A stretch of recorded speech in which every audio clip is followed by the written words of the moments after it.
کا وظیفہ کام نہیں کرے گا تو یہ میرا واٹس ایپ نمبر ہے، اس کو نوٹ کر لیں، پھر مجھے واٹس ایپ کریں کہ مولانا صاحب، پیر صاحب، آپ نے جھوٹ بولا تھا، آپ کے کہنے کے مطابق میں نے وظیفہ پڑھا اور میرا کام نہ ہوا تو پھر میں آپ کا ذمہ دار۔ یقین کریں کہ یہ اسم اعظم جو ابھی میں دینے والا ہوں آپ کو، صرف عصر کی نماز کے بعد مغرب کے درمیان، عصر اور مغرب کے درمیان پڑھنا ہے۔ یہ اسم اعظم صرف زندگی میں ایک بار، یہ اللہ کی قسم، آسمان و زمین، یہ تمام کائنات سے بڑا اسم اعظم ہے، اور وہ بھی صرف ایک دن، اور وہ بھی پورا دن نہیں، صرف عصر اور مغرب کے درمیان پڑھنا ہے، اور بس اسی وقت جو مانگیں گے انشاءاللہ مغرب کی نماز سے پہلے پہلے آپ کی حاجت پوری ہو چکی ہوگی۔ اس جیسا تیز ترین اسم اعظم آپ نے زندگی بھر نہ دیکھا ہوگا نہ پڑھا ہوگا۔ آج انشاءاللہ العزیز آپ کو میں اپنی طرف سے ایک تحفہ دے رہا ہوں، اپنے سبسکرائبر کے لیے ایک بہت بڑا تحفہ دے رہا ہوں اسم اعظم کا۔ انشاءاللہ العزیز آپ کی تمام جس حاجت کے لیے پڑھیں گے، جس مراد، جس مقصد کے لیے پڑھیں گے، انشاءاللہ مغرب کی نماز سے پہلے پہلے وہ حاجت پوری ہو چکی ہوگی، پوری ہو چکی ہوگی انشاءاللہ۔ اجازت عام ہے، آپ کو پتہ ہے میرے وظائف کی اجازت عام۔ الحمدللہ وکفا وسلام علی عبادہ الذین اصطفیٰ، اما بعد فاعوذ باللہ من الشیطان الرجیم، بسم اللہ الرحمن الرحیم۔ السلام علیکم ورحمۃ اللہ وبرکاتہ۔ پیارے بھائیو بہنوں، آج کل چونکہ مشکلات بہت زیادہ ہیں، ہر طرف مسلمان پریشان، ہر طرف مسلمان پریشان، تو آج میں آپ کو آپ کی پریشانی جو بھی ہو، آپ کی حاجت جو بھی ہو، ممکن ہو ناممکن ہو، سال ہر سال سے آپ نے وظائف پڑھے ہوں گے لیکن کام نہیں ہوا ابھی تک، آج تک، تو ایک مرتبہ زندگی میں عصر کی نماز اور مغرب کی نماز کے درمیان یہ وظیفہ، یہ اسم اعظم پڑھیں، اور انشاءاللہ العزیز مغرب کی اذان ابھی نہیں ہوگی کہ آپ کی حاجت پوری ہو چکی ہوگی۔ بھائی چائے کی بہت مجھے عادت ہے، چونکہ پسینہ بھی آ رہا ہے گرمی کی وجہ سے، لیکن چائے میں نہیں چھوڑ سکتا۔ چائے بہت سے لوگ کہتے ہیں نقصان دہ بھی ہیں، لیکن اس میں فائدے بھی بہت زیادہ ہیں۔ تو بہرحال اگر چائے پینا ہے تو آپ کو بھی پلا دوں انشاءاللہ۔ آئیں ہمارے ہاں آ جائیں اور انشاءاللہ ملاقات بھی ہو جائے گی، چائے بھی پلاؤں گا۔ تو خیر، یہ تو دل لگی کے طور پر ایک بات ہوئی۔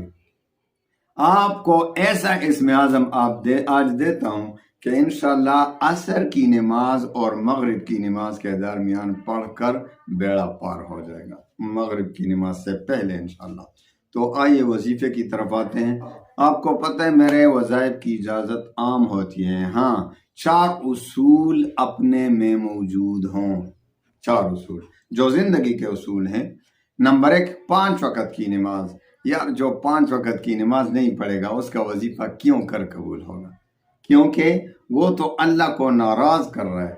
اللہ تعالیٰ نے 700 مرتبہ تقریباً قرآن عظیم میں حکم دیا ہے، وَأَقِيمُوا الصَّلَاةَ وَأَقِيمُوا الصَّلَاةَ وَأَقِيمُوا الصَّلَاةَ، نماز قائم کرو، نماز قائم کرو، نماز قائم کرو، اور تم نماز نہیں پڑھتے، وظائف کے پیچھے پڑے ہوئے ہو، تو وظیفہ کون قبول کرے گا؟ اللہ تعالیٰ کو تو آپ ناراض کر رہے ہیں نماز نہ پڑھتے ہوئے، تو وظیفہ کون قبول کرے گا؟ تو سب سے پہلا شرط ہے نماز کی پابندی۔ بھائی میں آپ کو یوں بھی کہہ سکتا تھا آپ کو اجازت ہے، لیکن پھر کیا ہوتا؟ آپ کا وظیفہ کام نہیں کرتا۔ میں ویوز کے چکر میں آپ کو یہ کہتا، بہت سے لوگ ویوز کے چکر میں کہ ویوز اس پر زیادہ آئیں گے، بس جلدی جلدی وظیفہ بتا دیتے ہیں۔ اور اجازت، بھائی آپ کو اجازت ہے، ایک کمنٹ کرو، پوری ویڈیو دیکھو، اس پر لائک مار دو، یہ تو خود غرضی ہے، اس سے اجازت نہیں ملتی۔ یہ بات کان کھول کر سن لیں کہ آپ کو اجازت دے دے تو یہ اجازت ہی نہیں. اجازت جو ہمارے مشائخ کی طرف سے ہمیں ملی ہے اور میں بھی آپ کو اسی طریقے سے اجازت دیتا ہوں، وہ یہ ہے کہ 4 شرائط آپ میں موجود ہوں. نمبر 1، 5 وقت کی نماز. نمبر 2، رزق حلال کی طلب، کیونکہ حدیث میں آتا ہے کہ جس کے پیٹ میں حرام پڑا ہو، جس کا کھانا پینا حرام، لباس حرام، اس کی دعا کیوں کر قبول ہوگی؟ وہ تو بیت اللہ کے سامنے بھی گڑ گڑا رہا ہوگا، دعا کر رہا ہوگا، لیکن جب تک اس کے پیٹ میں حرام پڑا ہو اس کی دعا قبول نہیں ہوگی. تو آپ نے رزق حلال کی طلب کرنا ہے، حرام سے بچنا ہے. تیسرا شرط ہے اللہ تعالیٰ پر یقین اور اعتماد کامل ہو، کیونکہ حدیث قدسی میں آتا ہے کہ حضور پاک صلی اللہ علیہ وسلم فرماتے ہیں کہ اللہ تعالیٰ فرماتے ہیں کہ میں اپنے بندے کے ساتھ اس کے ظن اور گمان کے مطابق ہی معاملہ فرماتا ہوں. یعنی جس طرح مجھ پر یقین رکھے گا، گمان ہوگا، میں اسی کے مطابق معاملہ فرماؤں گا. تو جس کو اللہ پہ یقین کامل ہوگا، وظیفہ پڑھ رہا ہے، دعا پڑھ رہا ہے، اس کی وظیفہ کام کر جائے گا، اس کا وظیفہ قبول ہو جاتا ہے، دعا قبول ہو جاتی ہے، بیڑا پار. اور جس کو خدا نہ خواستہ شک ہو رہا ہو، اللہ پہ شک کر رہے ہیں، تو اس کا وظیفہ رد ہو جائے گا. چوتھا اور آخری شرط، وظیفے کا تلفظ ٹھیک ہو.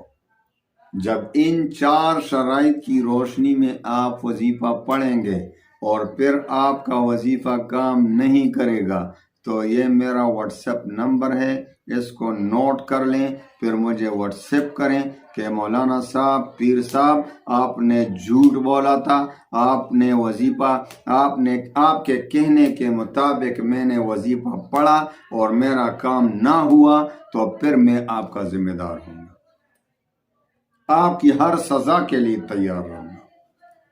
تو وظیفے کی طرف آتے ہیں. ان 4 شرائط کی روشنی میں وظیفہ پڑھیں اور پھر انشاءاللہ دیکھیں. تو آپ نے عصر کی نماز پڑھنے کے بعد اسی جگہ بیٹھنا ہے. عورتیں اپنے گھر میں جو نماز کی جگہ ہو اسی جگہ نماز پڑھ کے وظیفہ پڑھنا ہے. اور مرد حضرات کو مسجد میں جماعت کے ساتھ نماز پڑھیں اور اسی جگہ جہاں نماز پڑھا اسی جگہ بیٹھے بیٹھے یہ اسم اعظم پڑھنا ہے. سب سے پہلے 11 بار درود شریف پڑھیں اور اس کے بعد یہ وظیفہ پڑھیں اسم اعظم کا. یا فتاح یا کریم یا حل المشکلات، یا فتاح یا کریم یا حل المشکلات، یا فتاح یا کریم یا حل المشکلات. آپ نے مغرب کی اذان تک یہ وظیفہ پڑھنا ہے. ہاں، آخر میں تھوڑی دیر پہلے تک پورا کریں، یعنی ختم کریں اور 11 بار درود شریف پڑھیں اور پھر اپنی حاجت اللہ سے مانگیں. انشاءاللہ مغرب کی نماز سے پہلے یا مغرب کے فوراً بعد آپ کی وہ حاجت پوری ہو جائے گی انشاءاللہ. اللہ تعالیٰ پر یقین و اعتماد کے ساتھ پڑھیں. ایک دن میں پورا نہ ہو، دوسرا دن پھر کریں. انشاءاللہ اس کا آخری حد جو ہے وہ 21 دن تک ہے. 21 دن مسلسل وظیفہ پڑھنے سے آپ کی حاجت ضرور پوری ہو جائے گی. اللہ تعالیٰ تمام مسلمانوں کے غموم پریشانیوں کو خوشیوں میں بدل دے. وآخر دعوانا ان الحمد للہ رب العالمین.